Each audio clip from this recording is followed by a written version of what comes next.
उस आदमी को पूछें जिसकी माँ, जिसकी बहन आज चली गई और वो उसकी क्या हालत रहती है, और पूरी पूरी ज़िंदगी आदमियों की तबाह हो जाती हैं। जी, अगर सरकार द्वारा, एडमिनिस्ट्रेशन द्वारा रेड अलर्ट घोषित किया गया था तो ये किसने रोकनी थी? यहाँ हमारे पास 70,000 आदमियों के रहने की जगह है कटरा में, और अगर ऊपर खतरा है तो आप मज़े से उसे जो बिल्कुल सही बात, उसे रोक सकते हैं। बिल्कुल। हमारा वर्जन बहुत क्लियर है कि यात्रा बढ़नी चाहिए और इसके बारे में कोई दो राय नहीं है। आप क्या समझते हैं कि is that a cloud burst और इज दैट ए लैंडस्लाइड? जिस दिन हमें पता चला, हमने उसी दिन रात को, जिस दिन हुआ उसी दिन रात को हमने स्ट्रेट अनाउंसमेंट कर दी कि भैया जी जो आदमी यहाँ पे है उसको हम फ्री अकोमोडेशन देंगे, चाहे होटल कोई भी हो, 3 स्टार है, 4 स्टार है, 4 स्टार है, 5 स्टार है। इस तरह मेरा भी 4 स्टार होटल है, ज़्यादा नहीं होंगे तो 15 आदमी हमारे, 15 कमरे हमारे लगे होंगे, अभी फ्री ऑफ कॉस्ट लगे, फ्री कास्ट जो हमारे बीच में है। सर हमने पूरी जिंदगी इन्हीं यात्रियों से कमाया है। जी जी, हमारी सारी इकॉनमी इन यात्रियों की वजह से। बिल्कुल बिल्कुल। और अगर हम 5 दिन अगर फ्री में अगर किसी को कमरे देते हैं तो कौन सा एहसान कर रहे हैं जी यार, उनका टेक्निकल मैटर है, ये हम उन्हीं पर रखते हैं।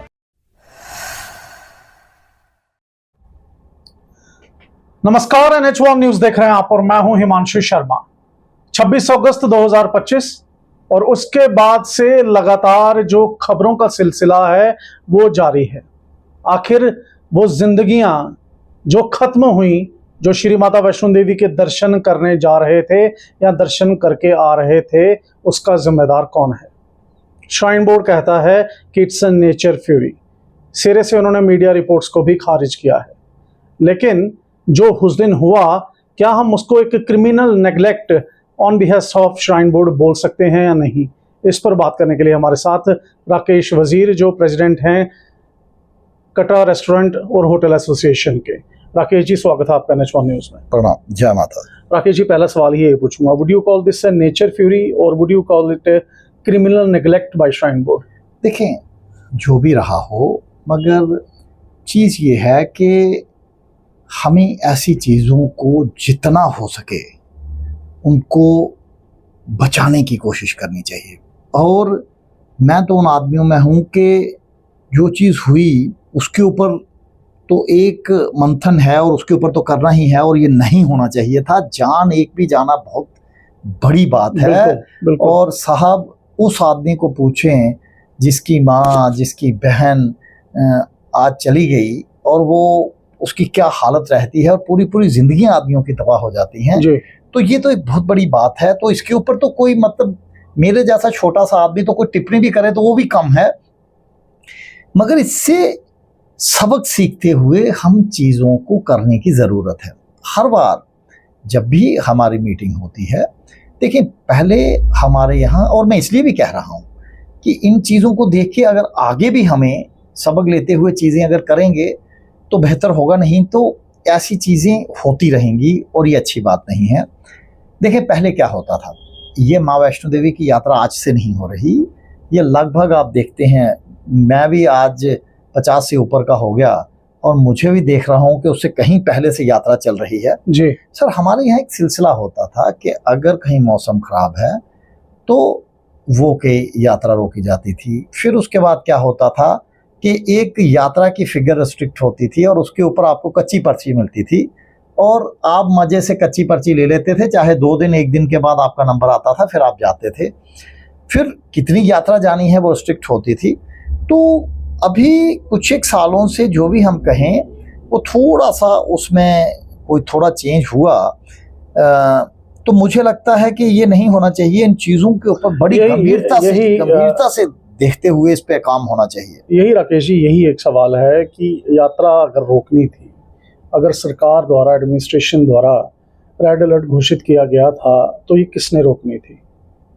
ये मेरा सवाल, ये किसने रोकनी थी? देखें, आज की डेट में, इसीलिए तो मुझे कल भी लोगों ने पूछा और मेरा वर्जन बहुत क्लियर था इसके बारे में कि इसके बारे में हमें आगे भी देखना पड़ेगा और अभी भी देखना चाहिए था, क्योंकि इस बार थोड़ा सा मैं ये कहूँगा कि जो हमारे जितने भी डाउन द लाइन लोग थे, चाहे श्राइन बोर्ड में भी, CO साहब तो नए थे और एक आदमी बिल्कुल नया हो तो कई बार उन्हें पता भी कम होता है। मगर जो डाउन दी लाइन जितने भी लोग थे उन्हें पूरी सलाह देनी चाहिए थी कि सर कि इस वक्त रेड अलर्ट है, स्कूल सारे बंद हैं, सब कुछ है, और हमारे यहाँ लैंडस्लाइड का इतिहास रहा है। इतिहास क्या है कि 1 महीने पहले सर कि यहाँ पे वो लैंडस्लाइड पड़ा, बालगंगा में हुआ। एक आदमी में देखो, मैं इसमें तो मैं कह सकता हूँ कि एक आदमी बिल्कुल नया आया, उसको वो 2 दिन आए हुए हैं, तो हो सकता है वो चीज़ों को ना समझ पाया हो। मगर यार डाउन दी लाइन जो सारे लोग हैं उन्हें थोड़ा सा बताना चाहिए था, और ये बहुत जरूरी था तो और करना चाहिए था। सीधा सीधा ये कह सकते हैं कि गलती जो है वो श्राइन बोर्ड से हुई है। हाँ, मुझे लगता है कि इस चीज़ को अवॉइड करना चाहिए था और नहीं होना चाहिए। और अगर हम नहीं बोलेंगे तो ये बुरी बात है, क्योंकि अगर आगे भी ऐसे ही चलता रहा, देखें जान बहुत कीमती है। और मैं आपको एक और बात बताऊं, आप कहीं पाडर में हों या आप कहीं ऐसी जगह में हों, समझ लें अमरनाथ जी के यहाँ ही हों, तो बात समझ आती है कि सर कि वहाँ पे तो है ही नहीं, जगह ही नहीं है रहने की। यहाँ हमारे पास 70,000 आदमियों के रहने की जगह है कटरा में, और अगर ऊपर खतरा है तो आप मजे से उसे जो है, बिल्कुल सही बात, उसे रोक सकते हैं। बिल्कुल। तो मैं ब्लेम गेम में यकीन नहीं रखता, मगर इतनी बात पक्की है कि अगर हम चीज़ों से सीखेंगे नहीं तो ऐसे इंसिडेंट्स होते रहेंगे, और ये अच्छी बात नहीं है। और आज भी हमें इस चीज़ को देखते हुए आगे हमें हर एक चीज़ पे कितनी यात्रा जानी चाहिए, कितनी फिगर होनी चाहिए यात्रा में। जो हमारे यहाँ होता था कच्ची पर्ची पक्की पर्ची का कंसेप्ट, कि आपको अगर 10,000 भेजनी है, 20,000 भेजनी है, उसके बाद जितने आते हैं उनको कच्ची पर्ची दे दो, ताकि दूसरे दिन हमारे यहाँ तो बेचारे यात्री इसी परेशानी में रहते हैं कि समझ ले एक आदमी आया, वो लाइन में लगता 2 घंटे के बाद पहुंचा और उन्होंने कहा कि सर यात्रा स्लिप बंद हो गई जी। तो यार उसे कच्ची पर्ची दे दो, तक कल उसका नंबर बना है, कल फिर दोबारा अगर के राश का दिन होगा तो फिर वो 2 घंटे लाइन में लगेगा। तो ये अच्छी बात नहीं है। इस चीज़ों को हमें स्ट्रीमलाइन करना पड़ेगा, तभी बात बनेगी, नहीं तो चीज़ें अच्छी होंगी। बिल्कुल राकेश जी, आप सीखने की बात कर रहे हैं, और कटरा में पिछले 2 साल से यही हो रहा है। जहां आपने बात की कि यात्रा पे कैप लगनी चाहिए, जो हुआ ये बिल्कुल ही डरावना था। बड़ी जो कहेंगे कि प्रेशियस लाइव्स हमने गंवा दी। लेकिन जो प्रोजेक्ट्स श्राइन बोर्ड द्वारा शुरू किए गए हैं कि हम रोप वे लगा देते हैं, कभी सड़क इधर से बना देते हैं, कभी उधर से बना देते हैं, ऐसे प्रोजेक्ट्स का सिर्फ एक ही मकसद है कि यात्रा को बढ़ाया जाए, कमर्शियलाइजेशन ज़्यादा करने की ज़रूरत है। लेकिन दबाव उसी त्रिकूट पर्वत पे बढ़ना है जिस पे आज भी पड़ रहा है। कल को करोड़ से यात्रा, कई बार हमारे विधायक जी भी कहते हैं, जितेंद्र सिंह जी भी कह चुके हैं कि यात्रा बढ़ेगी, करोड़ से 2 करोड़ हो जाएगी, 1.5 करोड़ हो जाएगी। तो फिर किस तरह से हम संभालेंगे, किस तरह से हम सीख पा रहे हैं, किस तरह से हम पहाड़ों को छूने से बच रहे हैं? हम तो उल्टा इनको खोखला कर रहे हैं, और जो आज हमें देखने को मिल रहा है। देखो, हमारा वर्जन बहुत क्लियर है कि यात्रा बढ़नी चाहिए और इसके बारे में कोई दो राय नहीं है, मगर प्रिकॉशंस भी बहुत ज़रूरी है। देखो आज की डेट में अगर हम जिस तरीके से भी यात्रा बढ़ाएं वो तो हम चाहते हैं, मगर जिन जिन चीज़ों पे लोगों को एतराज़ है, जिन जिन चीज़ों पे लोगों को आपत्ति है, उन चीज़ों में लोगों से बात करके और कंसेंसस बना के चलने की ज़रूरत है। मगर एक चीज़ बहुत ज़रूरी है कि हम, चाहे यहाँ एक्सप्रेस हाईवे आ रहा है, चाहे यहाँ पे आपकी ट्रेनें बढ़ रही हैं, चाहे बाकी, वो तो हम चाहते हैं कि यात्रा जिस तरीके से बढ़ेगी उससे ही हमारी इकॉनमी बढ़ेगी, उससे ही सब कुछ होगा। और हमारी यात्रा यहाँ पे 1986 में 1 लाख, 2 लाख, 6 लाख थी, आज 1 करोड़ है, तो इससे हमारी सारी इकॉनमी चल रही है। यही यात्रा अगर उल्टा हमें इस चीज़ का वो है कि हमारी 2012 में यात्रा 1 करोड़ 4 लाख थी, और पिछले आप 12 से लेकर 13 सालों में अभी तक यात्रा हम 1 करोड़ 4 लाख नहीं पहुंच पा रहे हैं। तो मतलब, मगर आज की डेट में उससे जो है ना जी, कहानी ये है कि वो यात्रा बढ़ाने के लिए हमें क्या क्या स्कीम करनी है, with special emphasis in mind कि कोई चीज़ एक तो धार्मिक आस्था से ठेस न पहुंचे, दूसरे नंबर ये जो है कहीं की किस तरीके से करना है उसकी प्रिकॉशंस पूरी ली है हम। पहाड़ों के साथ जो मेन है वो छेड़खानी नहीं होनी चाहिए। हम खुद देख रहे हैं कि बिल्कुल पानी से भर गए हैं पहाड़ ऑलरेडी इनमें, क्योंकि they are not igneous rocks, ये बड़ी एक मुलायम पहाड़ियाँ हैं। और इस बार जिस हिसाब से बारिश हुई है, हम जगह नए ट्रैक पे हमने कितनी बार लैंडस्लाइड होते हुए देखा, और ये एक मेजर लैंडस्लाइड था जो 26 तारीख को हुआ। और फिर भी हम ड्रिलिंग और ब्लास्टिंग, जो मैन मेड तरीके से रास्ते बनाए जा रहे हैं, माफ़ कीजिएगा, जो मशीन से रास्ते बनाए जा रहे हैं, उससे हाल हो रहा है। तो इससे बचना भी बहुत ज़रूरी होगा। आप क्या सोचते हैं? नहीं नहीं, देखिए मैंने आपको पहले ही कहा कि एक्सपर्ट ओपिनियंस लेते हुए, देखो आज की डेट में हमें इन चीज़ों से कुछ एक देखना चाहिए। यहाँ से लेकर श्रीनगर तक हमारी ट्रेन गई, इतनी बारिश भी हुई, मगर अभी तक वो इतनी सी भी जो है ना जी, 1 मिनट के लिए नहीं रुकी जी। मगर हमारे यहाँ धड़ धड़ धड़ धड़। तो इसलिए हमें हर एक चीज़ को देखने की ज़रूरत है। ये नहीं है कि जनाब के रास्ते को हम इम्प्रूव ना करें, मगर हमें ये देखना है कि रेलवे के बीच में सर एक इतना सा पानी आ रहा है। 2 साल उन्होंने ट्रेन नहीं स्टार्ट की। उन्होंने कहा साहब जब तक वो बिल्कुल क्लियर नहीं होगा, और आज भी मैं आपको बड़े मज़े की बात बताता हूँ, ये ट्रेनें इधर अभी और के शेष स्टार्ट हो जानी थी, मगर वो सिर्फ वॉच कर रहे हैं कि यार कि क्या कि कहीं कोई टेंशन तो नहीं, कोई कुछ तो नहीं, क्योंकि जान बहुत कीमती है। तो इधर भी इन्हें सारी प्रिकॉशन जो है ना लेते हुए हर एक काम को करना चाहिए, और पूरी एक्सपर्ट ओपिनियन लेते हुए। ऐसा ना है कि इधर कर रहे हैं धाड़ ऊपर से गिर रहा है, इधर से कर रहे हैं धाड़, तो फिर तो गड़बड़ हो जाएगा सारा जी। तो उसके लिए इसके लिए से मेरा एक बड़ा महत्वपूर्ण सवाल है। एलजी साहब ने कहा कि क्लाउड बस्ट है। मीडिया रिपोर्ट्स जो पहले दिन से चल रही हैं वो कह रहे हैं लैंडस्लाइड है। आज कल श्राइन बोर्ड का बयान आया है कि unprecedented cloudburst led to the landslide at Shri Mata Vaishno Devi track. आप क्या समझते हैं कि is that a cloudburst और इज दैट ए लैंडस्लाइड? देखो इसके बारे में तो जो मैं देख रहा हूँ, मैं तो समझता हूँ कि सरकार को इसके बारे में भी अगर हो तो कमेटी बनानी चाहिए। ये तो नहीं, अब्रप्टली तो हम किसी चीज़ के लिए नहीं कह सकते ना जी। और ये थोड़ा सा एक अच्छी बात नहीं है कि कोई भी आदमी मतलब अगर इसे अवॉइड करते तो ज़्यादा बेहतर होता मुझे लगता। या तो होना कि हमने एक कमेटी बैठाई होती और वो 2-3 दिन के बाद के देती रिपोर्ट के नहीं जनाब ये चीज़ है।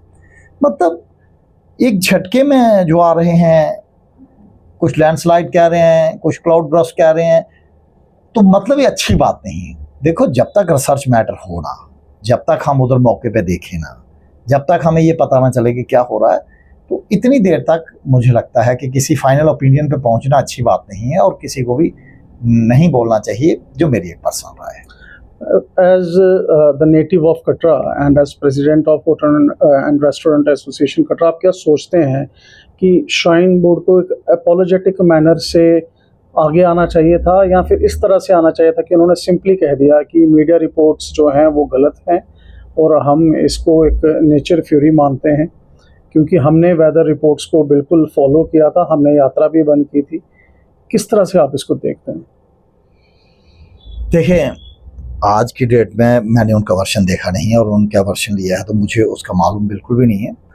मगर देखें होता क्या है कि अगर बहुत सी चीज़ों में जो मुझे ऐसे पर्सनल लगता है कि अगर कुछ चीज़ हुई, हमारे यहाँ ही मुझसे कोई गलती हो जाती है, या हमारे घर में ही होता है, और हमें कई बार ये होता है कि कोई इंटेंशनली हो भी जाती है, और उसके आगे जब चीज़ें बढ़ने लगती हैं, और कि बजाय इसके कि उस मैटर को कंसोल करते हुए हम अगर ये कह दें कि सर कि जो भी हुआ, देखो ये तो पक्की बात है कि किसी ने इंटेंशनल तो किया नहीं ना, मगर अगर गलती से भी हो गया तो उस मैटर को ना कहते हैं ना आग पे घी डालने का काम, ये कोई बेहतर बात नहीं है।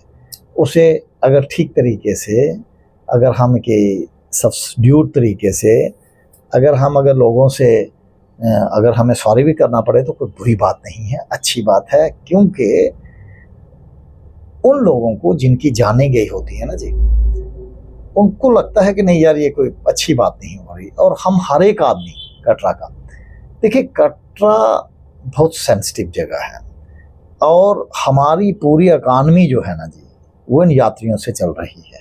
आज कल होटल एसोसिएशन ने अनाउंस किया कि जितने लोग यहाँ पे रुके हुए हैं। मेरा अगला सवाल यही था राकेश जी, जिस दिन ये घटना हुई उसके बाद होटल एंड रेस्टोरेंट एसोसिएशन का क्या स्ट्रेटजी रही, क्या प्रतिक्रिया रही? क्या होटल के दरवाजे जो यात्री यहाँ पे स्ट्रैंडेड थे उनके लिए खोल दिए गए, किसी तरह उनको कोई डिस्काउंट या फ्री ऑफ कॉस्ट उनको एकोमोडेशन दी गई, खाना दिया गया, किस तरह से आपने इस सिचुएशन को हैंडल किया? देखो, मैं आपको बात बताऊं कि जिस दिन हमें पता चला, हमने उसी दिन रात को, जिस दिन हुआ उसी दिन रात को हमने स्ट्रेट अनाउंसमेंट कर दी कि भैया जी जो आदमी यहाँ पे है उसको हम फ्री अकोमोडेशन देंगे, चाहे होटल कोई भी हो, 3 स्टार है, 4 स्टार है, 4 स्टार है, 5 स्टार है। इस पर मेरा भी 4 स्टार होटल है, ज्यादा नहीं होंगे तो 15 आदमी हमारे, 15 कमरे हमारे लगे होंगे, अभी फ्री ऑफ कॉस्ट लगे फ्री कास्ट जो हमारे बीच में है, और अगर आप चाहें तो मिल भी सकते हैं उन्हें जी।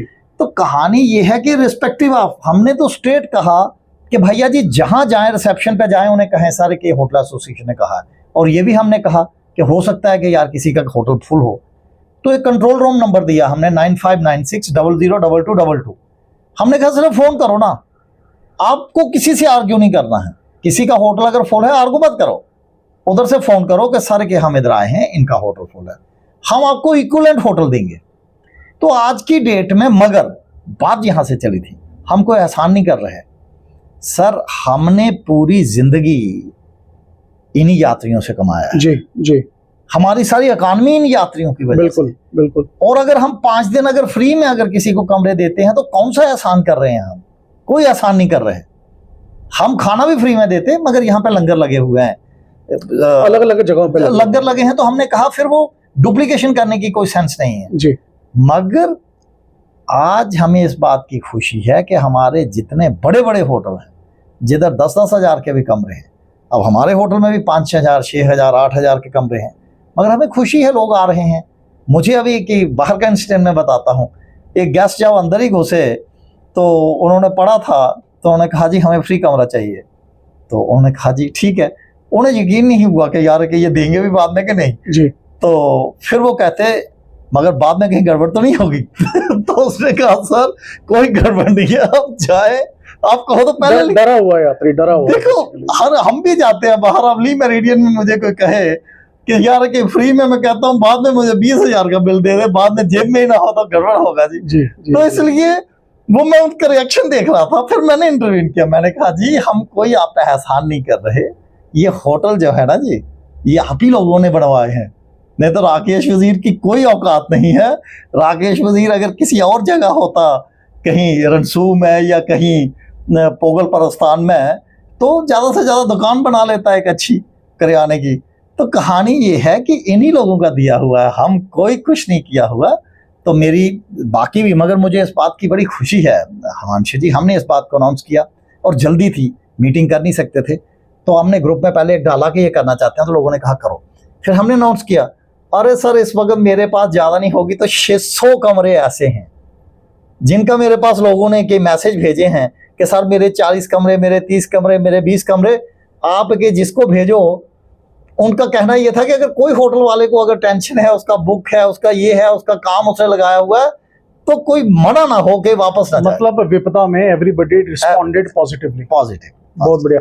राकेश जी, एक सवाल जरूर आपसे जाते जाते पूछूंगा, क्योंकि एक डिबेट यहाँ पर एक और उठ चुकी है, और वो सवाल अब ये उठ रहा है कि श्री माता वैष्णो देवी श्राइन बोर्ड का जो सीईओ हो, उसका minimum experience to handle such a big organisation way you cater 1 crore plus people every year कितना होना चाहिए? क्योंकि experience matters when you talk about such matters. आपको कैसा, किस तरह से? जी यार, उनका टेक्निकल मैटर है, ये हम उन्हीं पर रखते हैं, मगर ये है कि हम इतना जरूर चाहेंगे कि श्राइन बोर्ड में लोकल बोर्ड मेंबर जरूर हों। देखें, बेसिक सीईओ से भी ज्यादा इंपॉर्टेंट है policy matters. Board policy matters तय करता है कि क्या होना है, आपको लोगों को कोई फ्री में यात्रा करवानी है, नहीं करवानी है, आपको लोकल को दर्शन करवाने हैं, नहीं करवाने हैं, ये सारे मैटर जो है ना जी, ये बोर्ड डिसाइड करता है, और जिसे फिर आगे सीईओ श्राइन बोर्ड उन्हें इंप्लीमेंट करते हैं। तो मेरा वर्शन बहुत क्लियर है कि लोकल लोग जो हैं वो श्राइन बोर्ड के बोर्ड में होने चाहिए, ताकि उन्हें बेसिक परिस्थितियों का पता होता है। हमारी रिप्रेजेंटेशन जो है वो ज्यादा स्ट्रॉन्ग हो जाए। बहुत ज्यादा स्ट्रॉन्ग। बहुत बहुत शुक्रिया राकेश जी इनसे बात करने के लिए। धन्यवाद, धन्यवाद, जय माता। तो ये थे राकेश वजीर, ये कटरा के रहने वाले हैं और प्रेसिडेंट हैं hotel and restaurant association Katra के। और सबसे अच्छी बात जो इन्होंने की इस बार, जैसे ही ये विपदा 26 तारीख को हुई, उसके बाद इन्होंने अनाउंसमेंट की कि जो होटल्स हैं जो इनके अंडर आते हैं एसोसिएशन के, उन सब में या जो यात्री यहाँ पे स्ट्रैंडेड थे वो फ्री रह सकते हैं। और भी बातें आपने इनकी सुनी, ज़रूर हमारे कमेंट बॉक्स में जाकर अपना जो राय है वो दें और इस कवरेज को, इस स्टोरी को ज़्यादा से ज़्यादा शेयर करें। धन्यवाद।